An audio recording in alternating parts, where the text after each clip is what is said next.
Hello everyone, my self doctor Rita Jain. आज हम NCERT 12th micro economics में परिवर्तनशील अनुपात के नियम का अध्ययन करेंगे। नियम को हम एक उदाहरण की सहायता से समझने का प्रयास करेंगे। मान लीजिए कि इस खेत में एक श्रमिक कार्य करता है। खेत बड़ा है और श्रमिक एक है, इसलिए उत्पादन कम होता है। दूसरे श्रमिक को कार्य पर लगाया जाता है।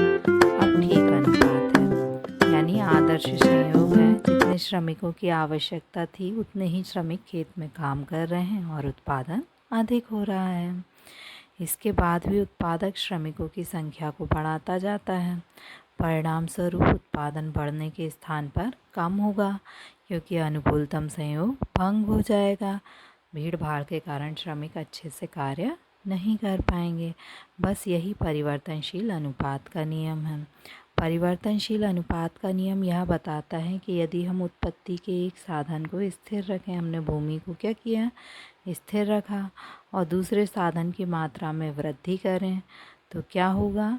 तो उत्पादन पर उसका जो भी प्रभाव पड़ेगा उसका अध्ययन हम किस में करेंगे, परिवर्तनशील अनुपात के नियम के अंतर्गत करेंगे। अब परिवर्तनशील अनुपात के नियम को हम एक मेमोरी चार्ट से याद करने का प्रयास करते हैं। परिवर्तनशील अनुपात का नियम अल्पकाल में जब एक फर्म, अल्पकाल को हम शॉर्ट टर्म ST लिखते हैं और फर्म को F लिखते हैं, उत्पत्ति के कुछ साधनों को स्थिर रखकर, मानते हैं कि उत्पत्ति के दो साधन हैं। एक साधन है K यानी कैपिटल और दूसरा L मीन्स लेबर श्रम है। स्थिर, मान लीजिए पूंजी हमारे पास कम है तो पूंजी को हमने स्थिर रखा, तो स्थिर का निशान क्या है, ये ऊपर डैश। कुछ साधनों को स्थिर रखकर अन्य साधनों की मात्रा में परिवर्तन कर दिया। अन्य साधन क्या हुआ, लेबर, श्रमिक की संख्या को हम बढ़ाते जा रहे हैं, तो इसमें हम परिवर्तन कर रहे हैं। परिवर्तन का निशान है डेल्टा, तो हमने L के आगे डेल्टा रखा। तब उत्पादन की मात्रा में जो परिवर्तन होते हैं, यदि हम श्रमिक की मात्रा को लगातार परिवर्तित करते हैं तो उत्पादन में कुछ ना कुछ परिवर्तन होगा। तो उत्पादन के लिए वो आउटपुट और परिवर्तन के लिए डेल्टा। तो परिवर्तनशील अनुपात का नियम क्या बताता है कि हम परिवर्तनशील साधन के अनुपात में परिवर्तन करते हैं तो उससे उत्पादन में किस अनुपात में परिवर्तन होता है। इसे हम एक बार और देखते हैं। अल्पकाल में जब एक फर्म उत्पादन के कुछ साधनों को स्थिर रखकर अन्य साधनों की मात्रा में परिवर्तन करती है, तब उत्पादन की मात्रा में जो परिवर्तन होता है उसका अध्ययन परिवर्तनशील अनुपात के नियम के अंतर्गत किया जाता है। अब इसे परिवर्तनशील अनुपात का नियम ही क्यों कहते हैं, क्योंकि इसमें इस बात का अध्ययन किया जाता है कि यदि हम उत्पादन के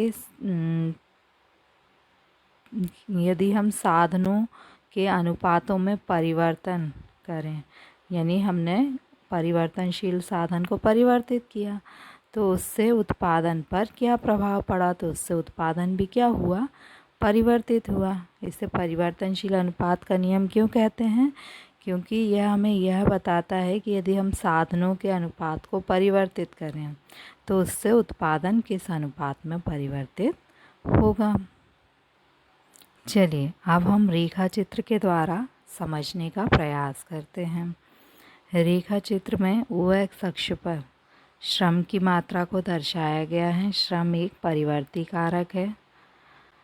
OY अक्ष पर आउटपुट मीन्स उत्पादन की मात्रा को दर्शाया गया है। जैसे जैसे हम श्रमिक की संख्या को बढ़ाते हैं उत्पादन में परिवर्तन होता है, और जो परिवर्तन होता है उसे हमने फर्स्ट, सेकंड, थर्ड 3 स्टेज में बांट लिया है कि परिवर्तन किस प्रकार से होगा। TP कुल उत्पादन है, AP औसत उत्पादन है और MP सीमांत उत्पादन है। अब सबसे पहले हम TP में देखते हैं उस श्रमिकों की संख्या बढ़ाने का TP पर क्या प्रभाव पड़ता है। प्रारंभ में तो TP क्या होता है, तेज़ी से ऊपर की तरफ जाता है, और इस बिंदु से ये क्या है, मुड़ रहा है, तो ये बिंदु क्या कहलाएगा, मोड़ बिंदु कहलाएगा TP वक्र का। अब इस प्रारंभिक अवस्था में टीपी क्या है, तेज गति से ऊपर जाता है, तो ये बढ़ रहा है किस गति से, तेज गति से। तो इसमें वृद्धि होती है कैसे, तीव्र गति से। अब सेकंड स्टेज में क्या होता है कि ये बढ़ तो रहा है लेकिन उतनी तेज गति से नहीं बढ़ रहा जितनी फर्स्ट में बढ़ा था। तो इसमें वृद्धि तो हुई है लेकिन कैसे वृद्धि हुई है, धीमी गति से। अब दूसरी स्टेज में एफ बिंदु पर ये क्या है, इसका हाईएस्ट पॉइंट है, यानी ये अधिकतम बिंदु पर पहुंच गया। इसके बाद भी यदि हम श्रमिकों की संख्या को बढ़ाते हैं तो टीपी क्या होती है, गिरने लगती है। फाइनली यदि हम देखें कि टीपी का क्या होता है, फर्स्ट स्टेज में टीपी बढ़ती है बढ़ती हुई दर से, सेकंड स्टेज में टीपी बढ़ती है घटती हुई दर से, और सेकंड स्टेज में टीपी अपने हाईएस्ट पॉइंट अधिकतम बिंदु पर पहुंच जाती है, और थर्ड स्टेज में टीपी गिरने लगती है। तो यदि आप ये क्लू याद रखें तो आपको एक्सप्लेनेशन याद हो सकता है। अब हम एपी को देखते हैं। एपी का क्या होता है, प्रारंभ में एपी बढ़ता है, प्रारंभ में एपी बढ़ता है और ई बिंदु पर क्या होता है, अधिकतम पर पहुंच जाता है। तो इसके बाद सेकंड स्टेज में क्या होता है सेकंड स्टेज में एपी घटता है और थर्ड स्टेज में क्या होता है, एपी फिर घटता है।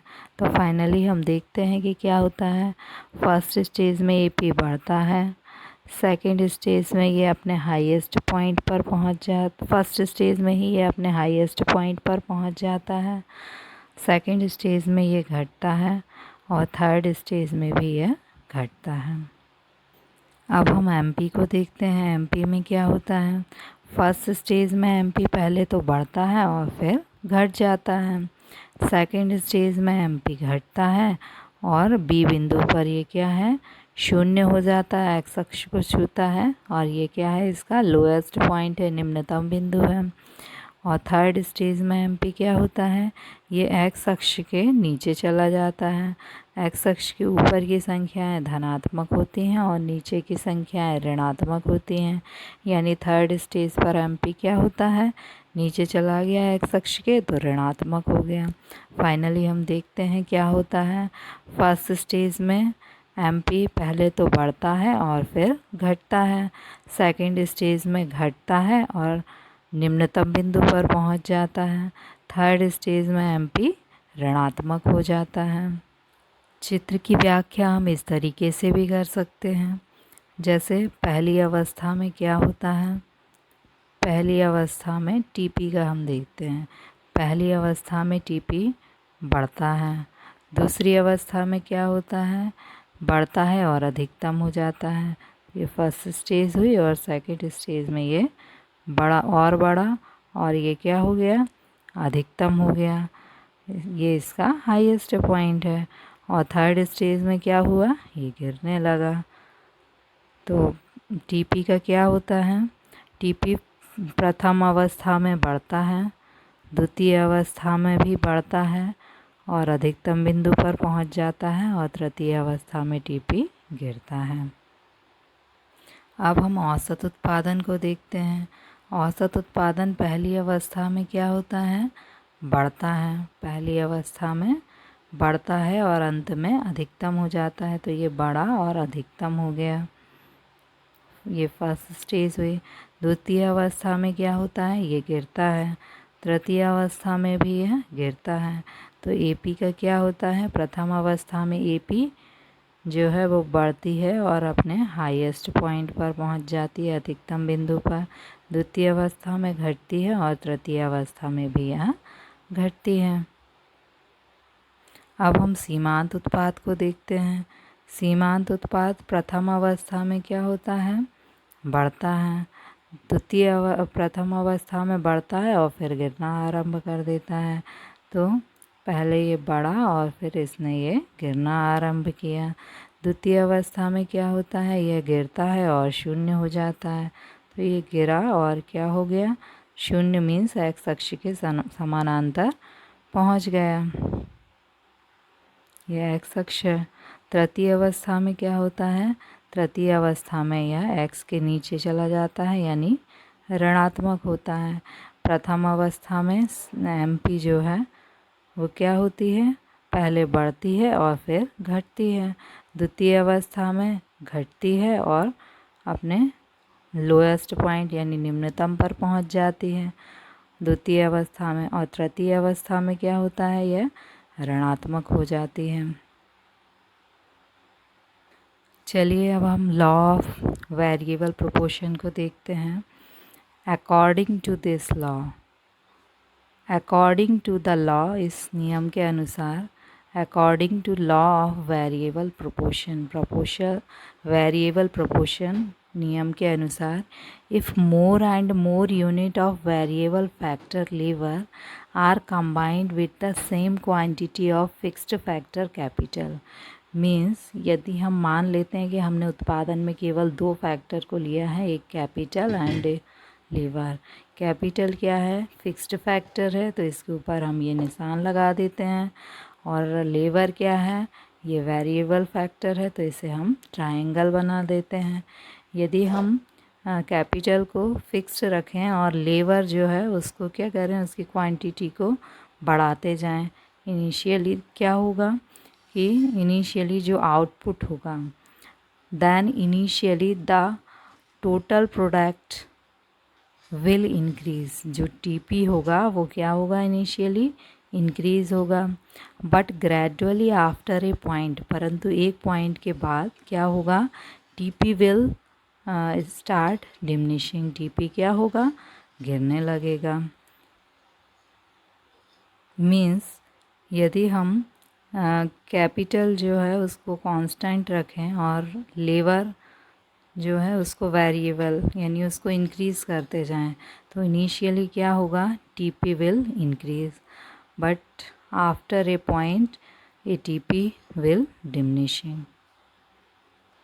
Now we look at the diagram.